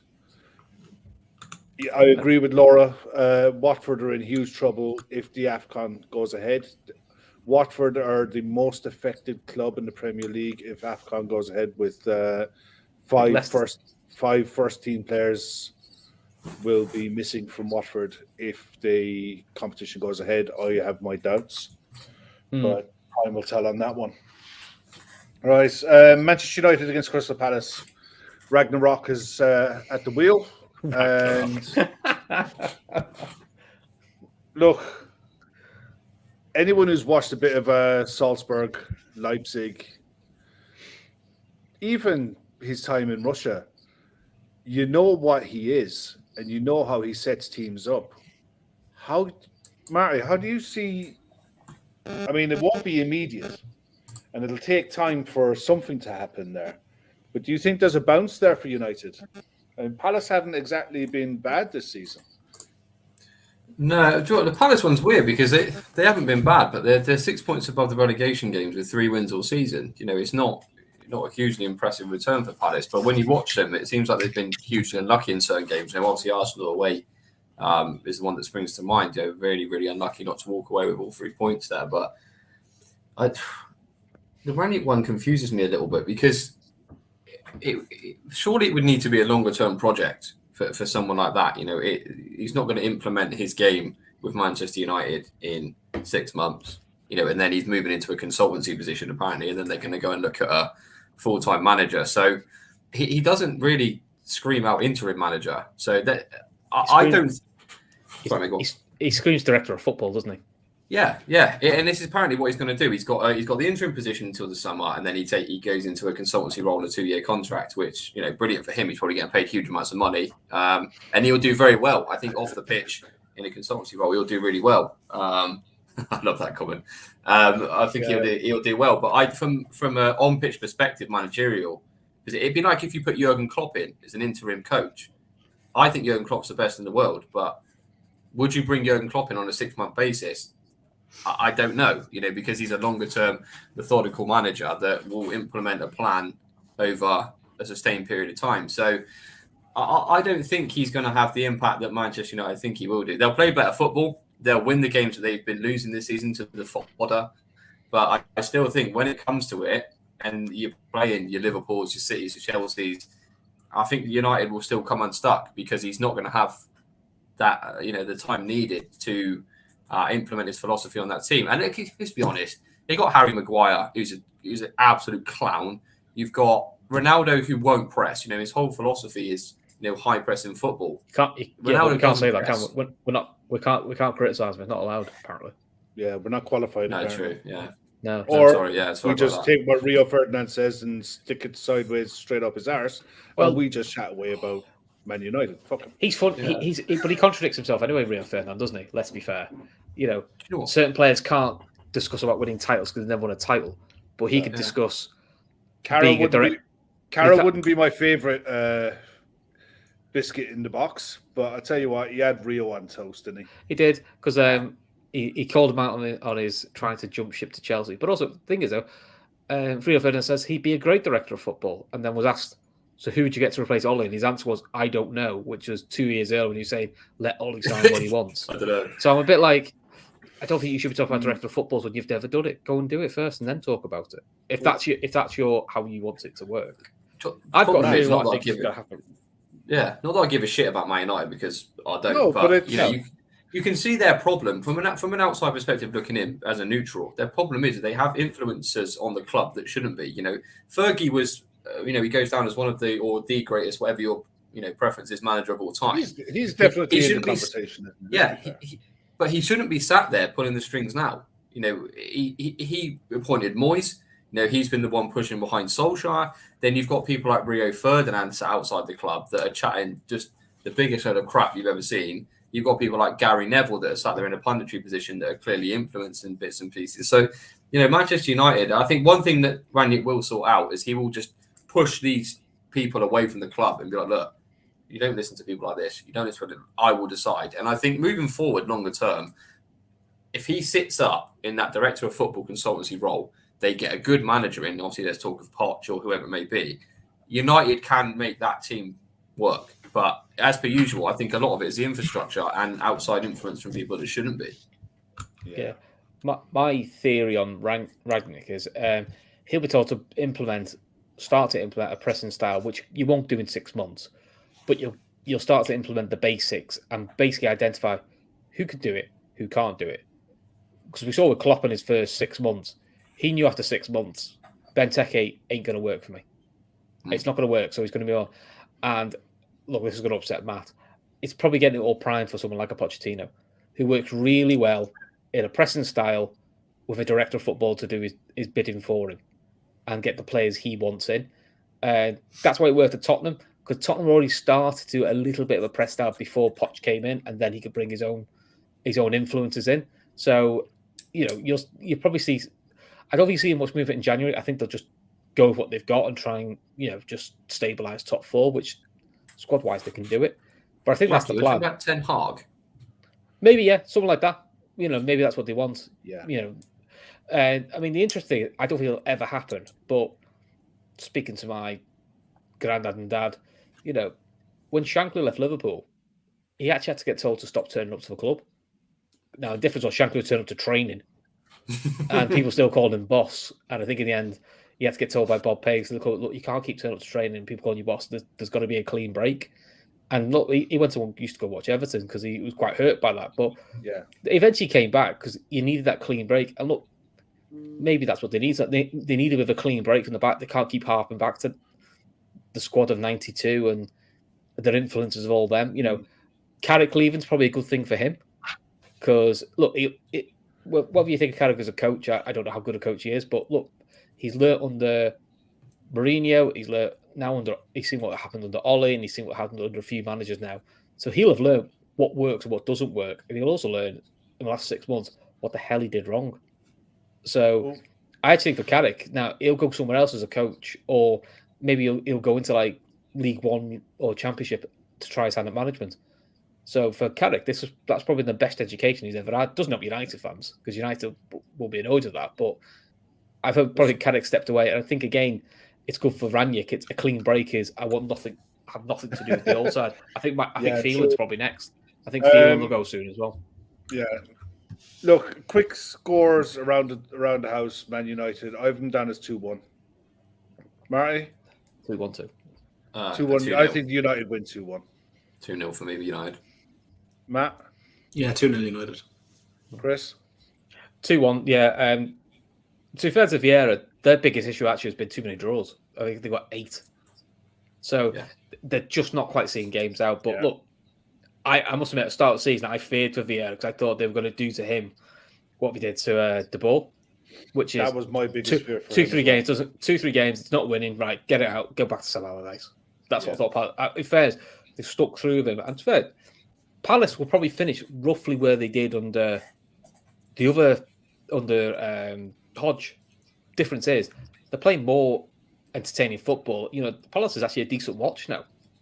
It's not like watching paint dry like it was at the Hodgson. I'm actually looking forward. I'm looking forward to this game for so many reasons. Not so much because I don't expect there to be any changes of what United can and can't do, but I think Palace under Vieira, with the likes of Gallagher and Eze and Zaha, they're the kind of players who can cause this version of Manchester United all kinds of problems. I have them down for a 2-1 win, purely and simply because I think more goals. United at home probably can get the goals, but it really wouldn't surprise me if Palace went and got a win there. Yeah, the young lad they signed for QPR has been good as well, is it? What's his name? Mitchell? That's him. Olise. Yeah. I think he's been again. Palace are starting. Palace are in the right market now. They're looking at people like him and Eze, which is young, exciting talents, which for the next 2-3 years will get them to a certain level. But then Palace's model will be to sell them on, which they probably should have done with Zaha 2-3 years ago. They'll get big money for them, and then reinvest in the same thing again. You know, Palace are probably getting the cycle right now to keep the squad young, which is probably what we didn't do under Hodgson. Yeah, it'll be good. Do we move on to Spurs against Norwich? Matt, look, I mean, start of the season, how were you looking forward to the season? I was, because I had fooled myself that Nuno was a good appointment and that it was something that could take the club forward. It's something I quite often do to myself, which is not good. We all do. Yeah, but I don't think it's surprising that it turned out the way it did, to be honest, because, you know, like you were mentioned there with Wolves earlier, you know, they were a very defensive, very boring team to watch towards the end under Nuno, and you can put that down, or you could try and put that down to some extent to things having gone a bit stale, to, you know, and you have that same voice with the same philosophies and the same everything for 3, 4, 5 years, you kind of loses its value when you kind of stop seeing that progression. As well, they're seventh, and they were never going to really get higher than that, especially on any sort of consistent basis. And I think those are the kind of excuses that a lot of Tottenham fans told themselves. Now, look, there's also a lot of Tottenham fans that predicted it would play out exactly the way it did. But I didn't see things getting as bad as they have gotten at stages this season, like losing 3-0 to Chelsea, then going losing 3-0 to Palace, then losing 3-1 to Arsenal, losing 3-0 to United, losing to Mora in the Conference League, losing to Vitesse in there as well.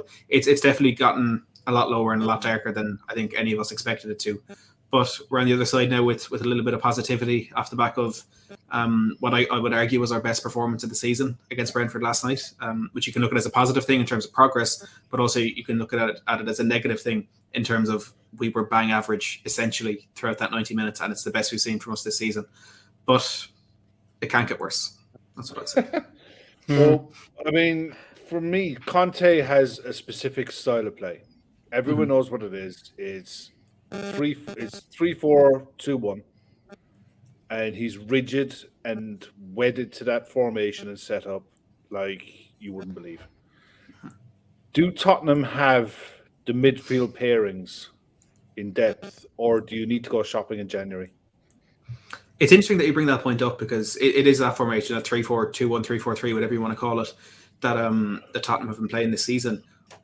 I will be very surprised if we don't go and get a proper number 10 in January and change that to a 3-4-1-2 and kind of play Son up top with Kane, with the likes of Bergwijn to rotate, which looks like what Conte wants to do with him, but have an actual proper playmaker and a replacement for Christian Eriksen that 3-4 years later we still haven't gotten.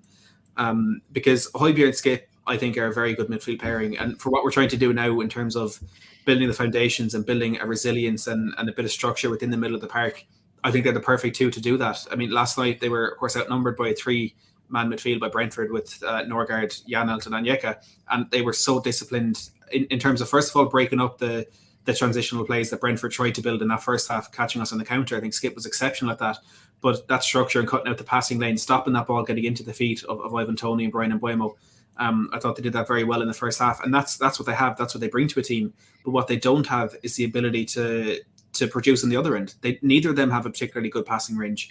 I think Højbjerg showed during the Euros that he maybe does have more of an attacking nous than what we've really realised, but it's not enough to make this team tick going forward. It's not enough to be that Moussa Dembele or to be that Eriksen or to be what we thought we were getting in Tanguy Ndombele or Giovanni Lo Celso. So we do need to invest in midfield, I'd say a little bit further up than that double pivot, and I would hope that Tottenham do go to 3-4-1-2, and there does seem to be a feeling around the club that there will be a change in formation. So I'm hoping it is in that direction.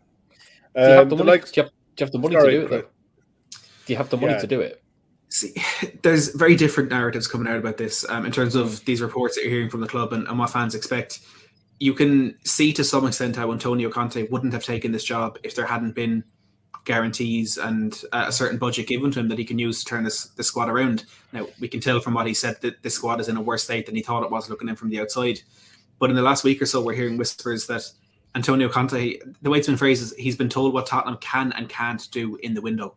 And I'm hoping that means we can't go out and spend 70 million on Dusan Vlahovic, or we can't go out and spend 65 million on Jules Koundé. I'm hoping there will be that money there, but we're not going to get those marquee signings time and time again because we don't have the financial backing to be able to put up with that. I mean, we're still in 850 million pounds of debt from the stadium. So I'm hoping there will be the investment there. Lo Celso, I think, is back in training. I think he's missing for the game against Norwich, but I think he's back the week after that, which isn't really much of a benefit. You have a conference game midweek next week. That's kind of... We're at home to Rennes then. Best case scenario there. That's a massive game, really, if you plan on going further in that competition, or do you think Conte will be quite happy to wave that one off? Conte doesn't. He's never been good in Europe, and I think that is down simply to not quite caring. I mean, he won the league one season with Juventus in the Serie A, and he finished third in his Champions League group stage and ended up in the Europa League. The best case scenario for us right now, having lost to Mora last week, is to finish second and go into a playoff to even get to the round of 16. And that playoff is going to be a team dropping out of the Europa League, and then all of a sudden you have that team, you've Roma, you've Bodo Glimt, who I think are being ignored in this competition, and then whatever other teams will drop out of the Europa League. And all of a sudden, it's not a competition that Tottenham can confidently look at and say we're going to win. I don't think we're going to win it. And if it does get to that point, play the under-18s on Thursday, finish third in the group, and get out of it. Because the worst possible scenario in that competition is getting to the final and losing it. Because you waste so much energy, so much time, so much travelling and all that. And there's no money in it. There's no money at all. And I do think it is a lose-lose for us because if we don't win it, it's you can't even win the Mickey Mouse European tournament. If we do win it, it's a conference league. It shouldn't even count. Yeah. So I'm very happy that we managed to beat Leicester on the last day of last season to finish above Arsenal, but I'm really, really upset that meant playing in this tournament this season. Any worries about Patrici with the investigations going on in Italy? I've been trying not to think about it, but 100% there's worries there. Look, we know what's happened with Juventus in the past with things like this getting relegated to the Serie B. From what I've read into this, there's 42 transactions from Juventus between 2019 and 2021 being investigated. He was the man dealing with the finances from there. Christian Romero's move from Juventus to Atalanta is part of that investigation. And I think it's going to be a massive part of that investigation when you look at the fact that now Paratici has brought him to Spurs. Yeah, I wouldn't be surprised if there is anything found to be incredibly amiss during his time at Juventus, that then there'll be investigations into his dealings with Tottenham so far. And there's some similarities in what he's done. I mean, that Arthur Miralem Pjanic swap deal stank from the first minute it happened, and that's a big part of these investigations. Exactly. And now you're looking at, like the Brian Hill and Eric Lamela deal, for example, a bit similar in terms of the fact it's a swap deal. But that's scary, that is. If I was a Tottenham fan, that alone would make me really nervous. Yeah. Because the Premier League can't take a hard stance on Newcastle when it comes to who you can and can't get as sponsors, and then allow Spurs have someone like that, or dodgy transfers, potential of having dodgy transfers in going on in the league. It's definitely one to watch. It's on the back burners. I mean, Marty, Antonio Conte at Spurs and the race to the top four. Would you put him with a shout if Conte can get him solid and get a tune out of Kane and Son? It's going to be interesting. It's going to be, I think, Spurs and United who can get a tune out of their team between Conte and old Ralphie boy. I personally love Antonio Conte. I really do. I said it was the best appointment that Spurs could have made in the summer. I think Levy dropped the ball, wasted a lot of time with the Nuno appointment, and then only to eventually, bring him in now. But I've said with my chest, if anyone can turn Spurs season and fortunes around, it's Conte. He is a serial winner. He knows how to get a job done. Listen, I think, Matty would probably echo this point, and I think Spurs fans know he's not going to be here a long time. He's not going to be here in 5 years' time, but, he is the perfect man to come in, upset the apple cart. He's not going to have any of, Levy's nonsense behind closed doors. He's probably already told him what he needs, what he wants, laid out a plan, transfer plan. And I think they're banging with a shout, because you look above them at the moment, you've got, they're 2 points off the top four, game in hand, obviously, which is the one that got cancelled against Burnley. They win that and they leapfrog West Ham and go into fourth place. And there's no reason why Conte can't keep them winning. I'd prefer to see them in there over United. Let's put it that way. I think the best thing they can do, though, is just sack that European competition off. There's no prestige in winning it. Yeah, you might get a few, not beds bantering people on Twitter, but the grand scheme of things, you don't need to be travelling across the world midweek when you're battling for a Champions League place. Just go out of the competition. Let the smaller teams fight. I think it's like £5 million for the winner. Let some smaller team have that, and Spurs just focus domestically. Try and get that top four, and then if they get the Champions League, it's all rosy for Spurs there. Conte, transfer window, money to spend, Champions League, happy days for them. And the thing is, that's not entirely far-fetched from this season either. Like, I'm not going to sit here and say I expect Tottenham to get Champions League football, because I said it when Conte is appointed. I've said it after every game, even now, after that good performance against Brentford. I don't expect us to be in the top four come the end of the season. But it just feels, yet again, this race for top four is going to be a race of who's the least bad. And I know West Ham have looked to be leading that race this season, but then you look at their form in recent weeks, I think they have a chance of turning it around. But contending with Europe is something they haven't really done before. So that's definitely wide open. And we string 4 or 5 results together 2 or 3 times this season. And we're back in that top four. And all of a sudden, like you mentioned, it's a very, very different scenario for Tottenham then. And there's a bit more money, there's a bit more pull. I mean, if as a Conference League team, we can bring in Christian Romero, who I think has been brilliant for us this season, Serie A Defender of the Year, consistent Champions League footballer. If we get back in that Champions League level, maybe that's the step we need to make to then bring in that Pau Torres to accompany him, or to bring in that Jules Koundé at the other side. Financially, maybe. Pau Torres would be actually a very, very good signing. I really like. I think I'd prefer him over Jules Koundé. Yeah, I was surprised United didn't go for him. Yeah, me too. I watched him in the Olympics for Spain. And it was mainly because of Brian Gill that I watched Spain in the Olympics, because I thought Spurs have bought this kid. I've never seen him, didn't know anything about him. So I thought, let's watch him, see what he's about. And Red Steve is there, is right. Because Arsenal don't have Europe, I think it's definitely a 2-horse race, Chris, with Spurs and Arsenal. You throw Man United into the mix, because I'd be honest, Manchester United, the fear factor is well and truly gone. That midfield trio that they have with Fred and McTominay and Matic, so many sides they're not afraid of them anymore. They're not now. But it's playing to that. In some ways, that can play into the hands of a new manager, because teams aren't afraid. People will go at them, which opens the counter attack, which suits a Rashford and a Sancho. It's fascinating. It's fascinating how this could go, Chris. It's like, it's wide up. I think you've got to put Leicester in the mix. You've got to put West Ham in there. But I think Matt is right when he said West Ham. I think Europe will sort West Ham out. They'll go deep in Europe. I think Leicester again. Europe will stretch. I think that's the difference. I think if you offer West Ham a chance to get to a Europa League final, even if they lose it, I think they take that over fourth at the moment. And the owners wouldn't. The owners would want fourth. I get why they want fourth, because of the financial aspects, but it's still a trophy. It's a while since West Ham won a trophy. That's the thing with Tottenham with me, is Liverpool did this for years, for a while. oh, we don't want to win that because, it's shit. We just want to get top 4. And there was a while where I was a bit like, well, we haven't won piss all for ages. It'd be quite nice to pick a shiny thing up, even if it's not the one you want. Because it breathes, if you win a trophy, it breathes confidence. I still maintain, and I've wrote an article ages ago, despite the spelling mistakes, the 2001 season was the birth of modern Liverpool. Because that was the start of Liverpool becoming serious, and you look at that side that we had that won the UEFA Cup as it was then. Hippie was in that side, Gerrard's in that side, Hammam was in that side, Smeets was in that side. 4 or 5 of those players won Champions League in 05. And that then builds onto those players eventually linking on. And you build from there, and that's when you build your legacy up. And sometimes it starts from winning the trophy you probably don't fancy. And at the time, winning the League Cup, I thought it was the best thing ever for Liverpool, winning the League Cup. Can't see Liverpool winning anything for ages. Yeah. And it breeds confidence. So I get what Matt's saying is in like, the worst you could do is get to the final and maybe not win it.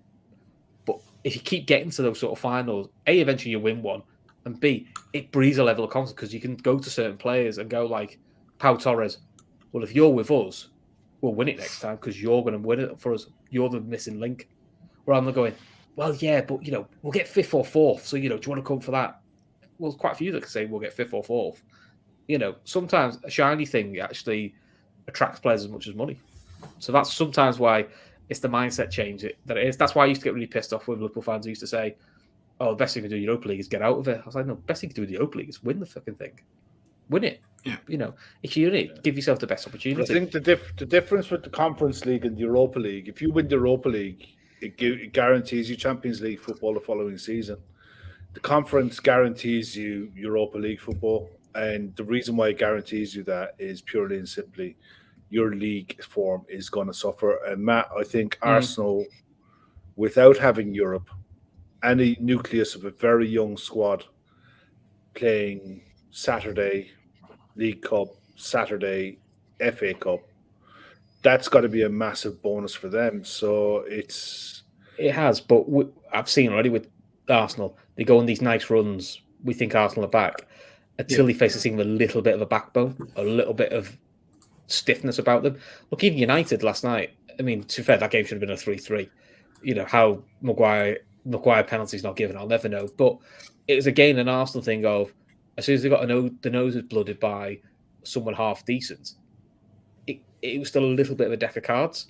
I think Arteta's done better than I thought he would, but there's quite a lot of reasons why you can easily write Arsenal not getting top 4.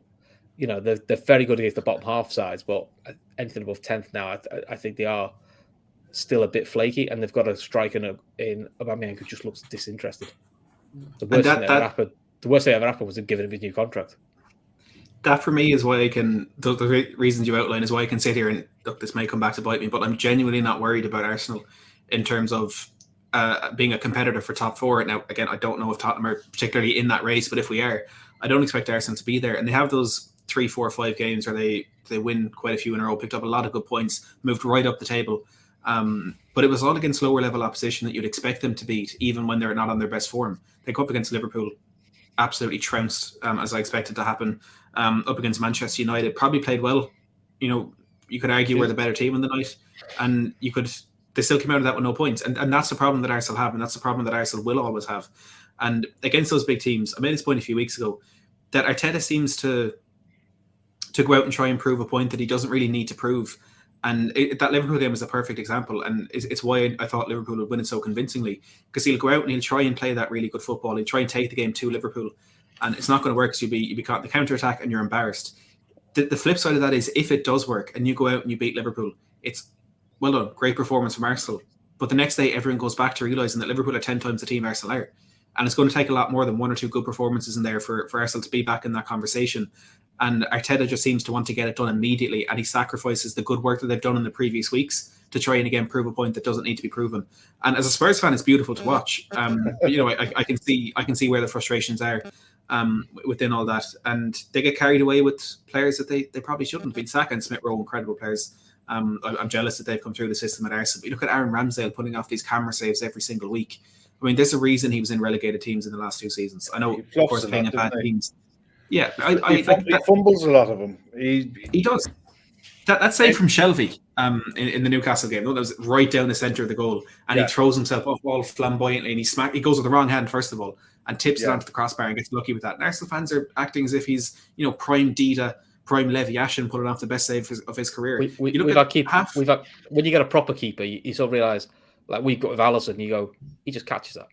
Yeah, and look, that's the thing. That's the one thing Alisson's really got it with us. With Alisson, we realise how.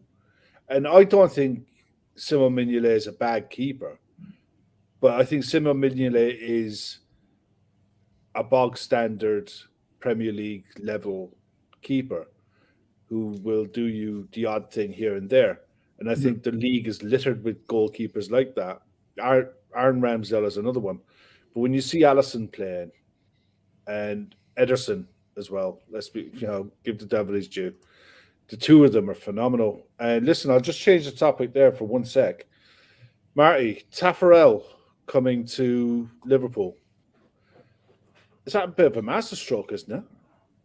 Yeah, they're getting Alisson that number 1 spot back for Brazil, aren't they? That's what they're doing. A bit of a backhander going on there, but it's brilliant. I mean, you think obviously we've got the young lad as well coming through, and obviously Ali. He's third choice of them, isn't he? Yeah, and obviously Ali learning from him. Liverpool are just strengthening from a position of strength. I remember, Bracky was referencing it earlier, fans losing their head about stuff. And you boys will know, the amount of times that John Achterberg was called into question because of goalkeeping mistakes when it was abundantly clear that it wasn't him. And then Alisson turned up and everyone went, oh, actually, maybe John Achterberg's quite a good goalkeeping coach. So it's just brilliant. Adding experience like that, we know what Alisson, and he's a huge legend in Brazil. We know what Alisson thinks about him. He referenced him, when Alisson signed for Liverpool. You hear him talking about him as someone that he looked up to, and getting the opportunity to learn, off of him, not just for the national team, but for club as well is brilliant. And tongue in cheek, but he's obviously not going to do his national team status any harm. No. Having the national team coach working for you at club and country. So brilliant appointment for Liverpool. Very out of the blue, which I thought was quite interesting. There was no kind of sniff at it. It just all of a sudden came out of nowhere, which is how Liverpool operate. But, going back to what you lads were saying about world-class goalkeepers, I said the same about Van Dijk at centre-back. You'll never see Van Dijk make a slide tackle, and you'll never see Alisson dive unless he has to, because their positioning is world-class. Their reading of a game is world-class. You see, the point of reference of Alisson is, that obviously we had the free kick against Barcelona. Messi whips it top corner, phenomenal free kick. He does it again in the summer. Alisson knows exactly where he's going, reads it, and he just goes and picks it up at the top corner, rolls it out, goes on. And that's the testament to a top player. World-class reading of the game, no matter whether centre-back, goalkeeper. You look at Salah anticipating Coleman's mistake on the break against Everton. That's what you get with world-class players, is their positioning and reading of the game is second to none. And like Matty said, Ramsdale flails around everywhere because he's either on his wrong foot or he's not positioned well, and he's doing my head in, if I'm honest. Listening to people like Fletch and McManaman every weekend trying to big him up like he's the best thing since sliced bread. He's an all right keeper, and it goes as far as that for me. Yeah, I just say bets on how long is it before McManaman goes, oh, it's every game. Oh, and it's like, and it's like a guy passed it 2 yards, and you're like, what's going on here? He's only passed it 2 yards. Calm down. Trying to be for me, the appointment is beautiful because he won't be traveling with the first team. When the first team are away or traveling in Europe or whatever, he'll be in Liverpool. He'll be working with the rest of the goalkeepers who are at the club. The under 18s, the under 16s, 15s, and what have you. And I remember Taffarel as a keeper in the 82 World Cup. And he stood out a country mile because he was this blonde-haired Brazilian in goal. And it was like there was him and Falcao in the middle of midfield. You had Eder and Zico and all of these players. And for me, arguably, the best side never to win a World Cup was that 82 Brazil side. He was a phenomenal keeper. He really, really was. And when you have someone like that who's going to be resident and based at the club, it's a phenomenal signing for me. And the beauty is, like most good signings for Liverpool, we didn't have a Scooby. No. No one knew about it. The best thing I've liked that's happened today, though, because it's nipped something in the bud quite early, is they announced already John Achterberg signed a new contract extension to 2024. Yeah. Because you could see the Twitter sphere and everyone going, "Oh, House here, yeah, he's here." John Achterberg's going, 2+2, and everyone's getting 8. You're going, it's just a different voice, and I think Fergie was brilliant at that. He used to have assistant managers. He got a different assistant manager every 2-3 years, just for a different voice or a different coach regime. Klopp's doing that with different coaches. He's now got 3 goalkeeper coaches. He's got a throwing coach, which despite what Andy Gray and mock about it, it clearly works because all these little tiny margins. What you need, because to be honest, if you haven't got the money of City and Chelsea, which we don't, you've got to find other small gains, and if those little small gains are those little things there tactically, or just a little thing. And for the throwing coach, I bet you half the throwing stuff we don't even see what he does. There's probably one throwing routine that scores you the goal. That's the crucial goal you need to go through in the Champions League or to beat City in a game, and that's what it is. City can do that, of course they can, but City don't need to as well because they can just go. I'll just go and buy another Kevin De Bruyne because I can. Yeah, we can't. You know what I mean? We've got to get all transfers perfect, and you've got to get everything off the pitch perfect, which is probably the route Tottenham should be looking down at some point, which is if you haven't got the money, find ways of navigating that. Not by getting loans out all the time or put yourself more debt, is try and find clever management ways, which is what Pochettino was very good at, to be fair. So I think look, I'm always like, if it's a new coach, I just go with it because if he gives you advantage, it gives you advantage. I think it's quite a good idea. Yeah, I'm all for it as well. Listen, the last few games in the league, Villa Leicester, again Sunday. It's a Sunday 4:30 game. That could be that could be anything. Villa unlucky against City. Sorry? Villa Leicester. Yeah, Villa, they were unlucky against City, so Yeah. Gerrard's got them solid and he's got them playing. Gerrard against Rodgers. Yeah, that could be that's going to be the build up from Sky. It's not going to be massively pupil because I wouldn't give Brendan that much credit. But it'd be texting Gerrard asking for his tactics. Villa got to fancy this, haven't they? You think so? Yeah. I fancy Villa for this because it's at home, and I just think Midlands derby as well. Yeah, Leicester are so Jekyll and Hyde this year. They're absolutely bizarre. 1 minute the beaten side, you go, oh wow, brilliant. And the next they just throw in a random result. You go like, where's that come from? But yeah, I think Leicester's squad is actually better than has been for the last couple of years. But we're just so. I don't know. I don't know whether have they plateaued the Rodgers, or is that just the level they can get to? I'm not mocking. Is getting 5th under Rodgers, is that what the best he can take them to? And if they want to go to 4th, 100%. Do they need somebody else to take them to the next level? We had Rodgers. Rodgers got us top 4 once, and then struggled to maintain that, partly because you lost Suarez and that, and then we got the next elite manager, which then took us to the next level. Is he in that limbo point? And I do wonder, has his head still been turned with the links to United? I wonder, Matt. I've got this down as a 2-2. I see a goal fest here. I think Vardy has found his form. You have Vardy v Watkins. You've got Rodgers and Gerrard. You've got defence who look a bit more stable for Villa under Steven Gerrard, which is probably what his main target is going to be, is to make them harder to beat. But I think this could be it. This could be a great game. It could be a great game, but I think for a few of the reasons that Chris mentioned there, it could also be a terrible game. Because with Leicester, you really don't know what you're going to get. They could come out with the likes of Vardy, Maddison firing, or they could be at a really low level and struggling to string 2 passes together like they have been for a lot of this season. With Aston Villa, I think it was a risky appointment bringing in Steven Gerrard, because you don't typically get managers coming in from the Scottish Premiership who'll do well in the Premier League. Maybe you could argue the exception of Brendan Rodgers, but we're also talking now about if he's brought Leicester as far as he can. But it started really well for Gerrard. Inflicted Palace's first defeat in quite a while, got another good victory, and like Chris said, we're unlucky against City. But there's only so long that's going to last, that kind of new manager bounce, that honeymoon period. I do think Villa will go through a bad patch before they start kind of leveling out and really seeing what they're going to be under Steven Gerrard. But you don't know when that's going to come. And this could be I wouldn't be surprised by a 2-3-0 to Villa. I also wouldn't be surprised by a 2-3-0 to Leicester. And maybe that is where the intrigue kind of comes in this game. It's going to be entirely unpredictable. And they're two teams who will try and play football and will try and do things the right way. Whether or not they can is a different story. But it's definitely going to be one that I'll be sitting down to watch with a very keen eye on Sunday. My interest thing with Gerrard, because it was a thing Roger struggled with at Liverpool, and I think this will be a thing I want to see what Gerrard does is, what does he do when they lose three in the bounce? Because they will at some point, because they're comfortable mid-table side fighting for Europa, trying to get into Europe, so they're all going to go through bad patches where they lose 2 or 3.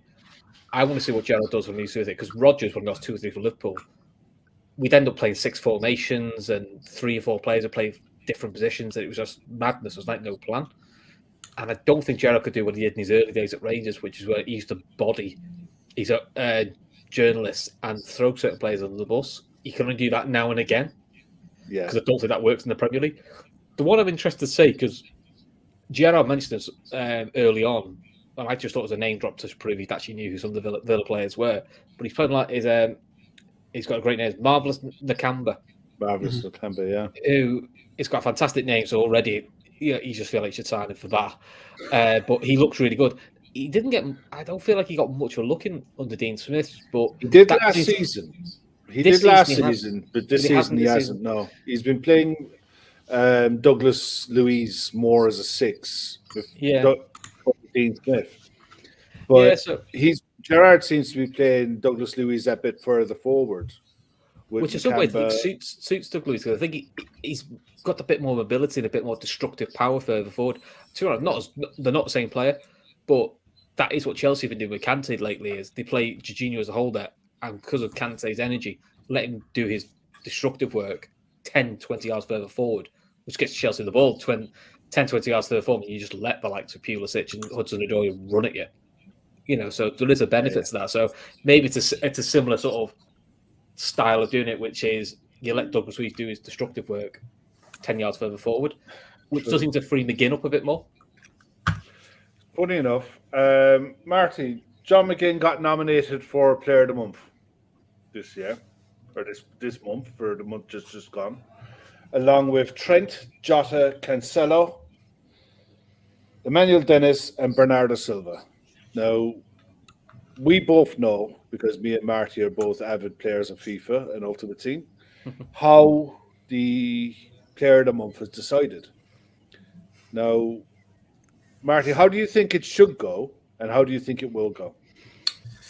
Yeah, so following on from what you said, Kev, so people that don't know, Ultimate Team, people that play Ultimate Team have the say on who wins the Player of the Month. So, people will naturally pick the better player on FIFA. So this is why you'll see Ronaldo winning, a month that he shouldn't do. And Salah was a hot favourite because he's obviously a firecracker in real life, but he's a brilliant FIFA player. So what you'll probably see this month, I would imagine, is probably Cancelo or Bernardo winning it. Depends who the meta is, really. So if I had to pick one, I think Cancelo's got a lot of specials, to be fair, Kev. So I'm going to go Bernardo. One released tonight. Yeah, I think Bernardo Silva wins that. Me too. Who I think should win it? Do you know what? It's a good list, isn't it? It's a good list. Do you know what? I'm gonna take my bias hat off here because everything screams to me Trent.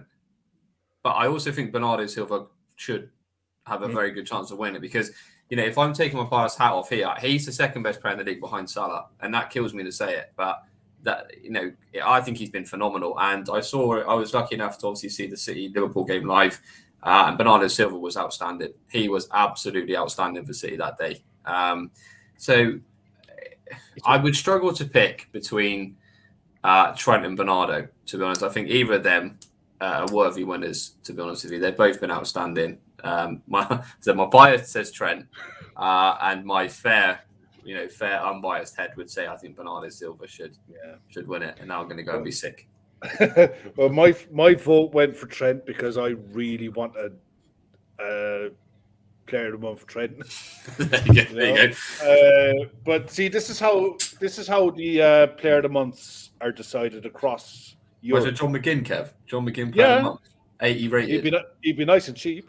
Oh, he'd stink. This is how Player of the Month is decided across Europe. And so it's almost as bad as asking Twitter to pick someone, isn't it? It literally is. Probably worse, Bracky. I mean, to be fair, Spurs have fallen foul to that. Was it when you had to name your all-time Spurs 11 that we managed to get Brad Friedel and Peter Crouch into the Spurs all-time 11 ahead of Harry Kane? Which I wouldn't oppose that right now. Did we do it though when we got Lucas Leiva to get Player of the Year? Yeah, we did. Yeah. Listen, if you want a Twitter vote took over, Liverpool fans are fantastic at just going out and give it to him. You got Player of the Year for Lazio. We did that last year with Oliver Skipp at Norwich. Every single game, Oliver Skipp was the Norwich man of the match because Tottenham hijacked the vote on Twitter. It was absolutely sensational. Laura Duffy puts a great shout in there because Diogo Jota in FIFA has a card that, with enough upgrades, is one of the best. He's better than Bernardo Silva in the game by a long way because of his skills and his weak foot. He is an absolute baller. But here's the thing. It's with Liverpool, 2 Liverpool players in the running, it splits the vote. And that's why I think Bernardo Silva will win it. I still the fact he had to pull out of a tournament, and they said, because I'm actually playing in real life, and they went, "Oh, good luck." That was the message. He's really good. He's really, really good though. He's he hit number 1 in the world at one point, but he's got as well, Kev, doesn't he? Lord Pro. If I think they've done it for 22, but they definitely don't for 21. They get a pro player card. So if they're an actual footballer and they play Ultimate Team, they're given a 99 rated card. Yeah, I think they've got rid of it this year. They got rid of it this year, but because you've got the likes of Sergio Aguero with his own Twitch channel and his own esports team, Diogo Jota with his own esports team and brand. It's a pastime, and in fairness, me and Marty have played with and against each other a fair bit on it, and it's a laugh, and it's a way to. It's a really good way to explore players in different leagues that you'd never think of and you'd never come across, and then you go and watch them in real life. So it's interesting in that respect. I also think if that's a footballer's pastime, do you know what? Football's not going to get into trouble playing FIFA. Exactly. Realistically. No. So, what do you do if your dad's like, I just play a load of FIFA and I play me? Which, to be fair, if I was a professional footballer and I could play FIFA, that's what I would do. What we do, I'm playing football as myself. Why? Because it's just boss that I'm in a computer game. But we'd all love that, wouldn't you? But he came out. There's me in a game. He said the other day, didn't he, Joe? He said, "I'm going to if we're winning a game, in the last 30 seconds, I'm going to sit there and do Elastico, so I get 5-star skills on FIFA 23." All right, the last game of the weekend is on a Monday night. Chris, who is it? I can't remember to save my life. Who's it? Oh, Everton, Arsenal. Everton, Arsenal. So, easily forgotten. I literally didn't write anything down for it. But remember, Everton fans are walking out on 27 minutes for 5 minutes to protest because that's how many years it is since they've won a trophy, 27 years. So that's actually true. Which I did ask an Everton fan. I thought you'd done it against us, but you just went early. Don't know. The reply to that, do you know, I've enjoyed that derby because I hate the derby. Kev knows I hate the derby. And me. The jokes and the memes that have come out since that derby for the funny. Have you heard the text one? No, go on. There are some Evertonians that have never received a congratulations text because texts only came out in 1997. And I had to Google that thinking that's surely made up. And I went, shit, that's true. Was that true? that's the best ones usually are. How do you guys see this game going, Arsenal-Everton? Matt, I'll go with you first. It's just 2 teams who should be a whole lot better than they are, just competing to be average so they can get to 3 points. Chris, we're getting on well tonight. Listen, I've been quite nice. You have. I must thank you for that. Everton Arsenal. When you're back in a couple of weeks, it won't be. Noted.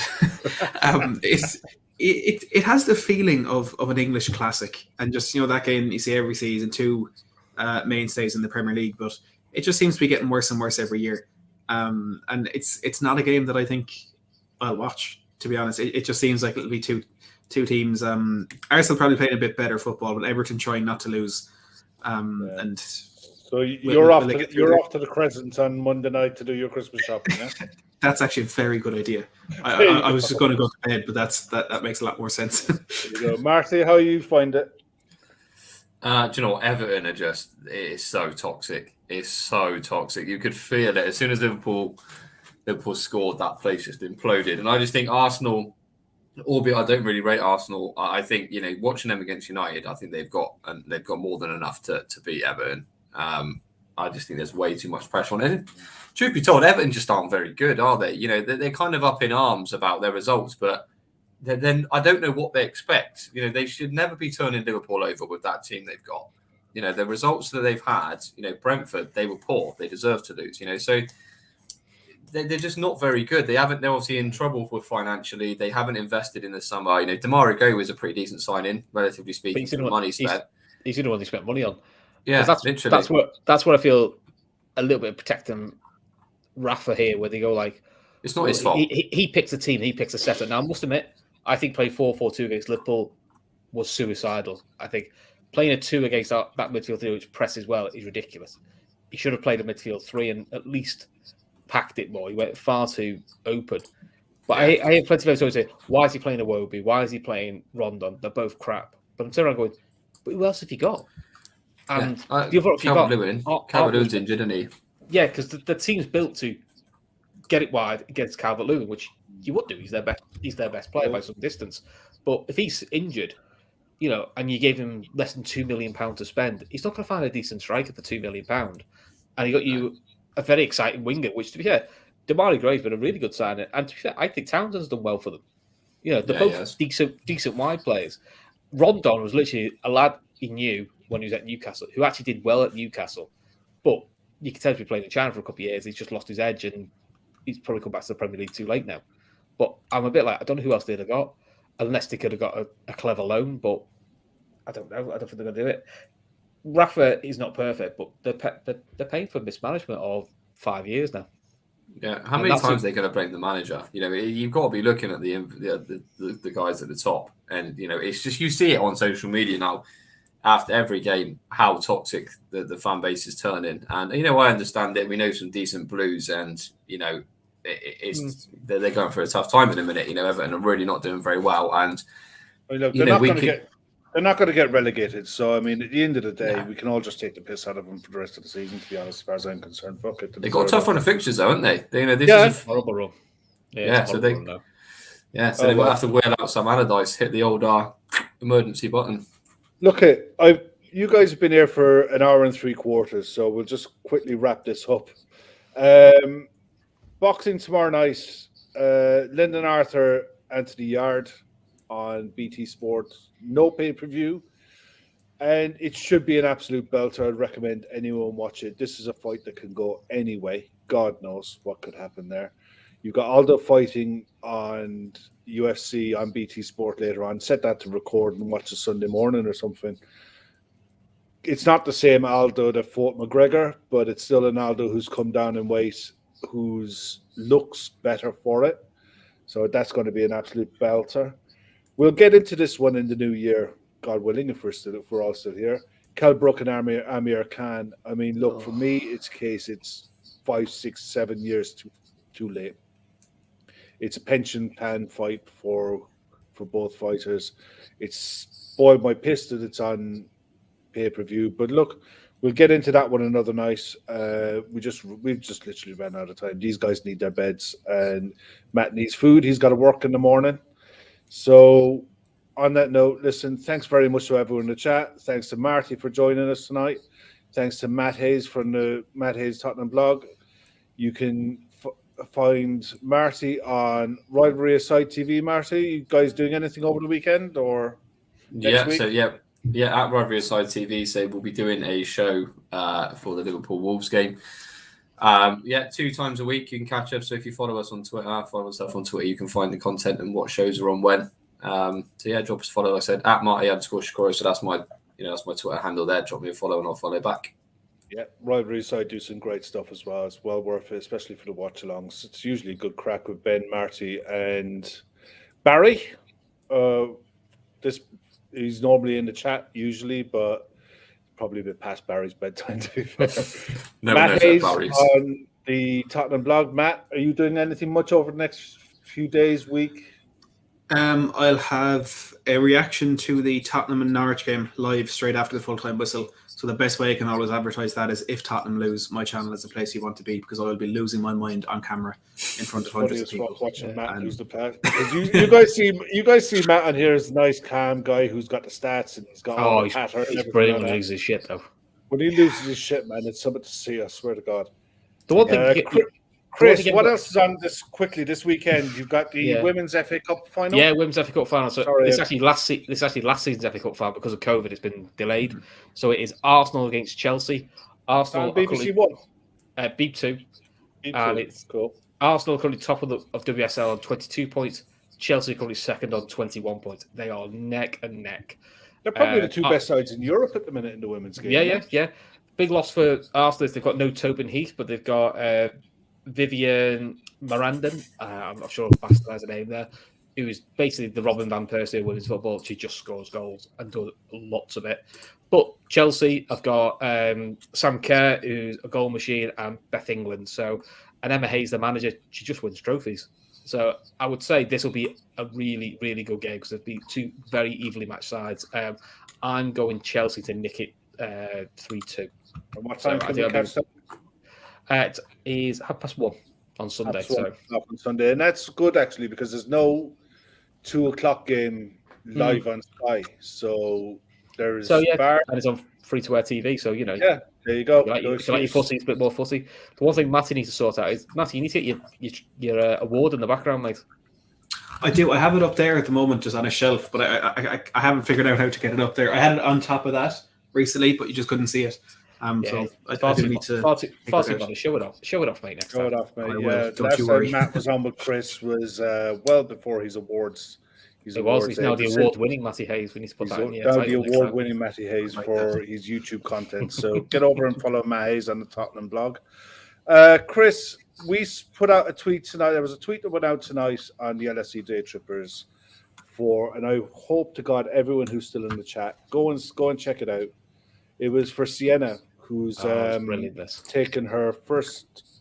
She stood alone 10 days after her operation, after her two procedures, and it's a phenomenal achievement, even in any small way, for anyone in the chat or who's listening tonight, who's contributed for whatever small part you've played. Go and check out the picture and go and see what you guys helped do. All right. On that note. Have a great night. Thank you all very much for coming. We'll see you guys again next week. Good night.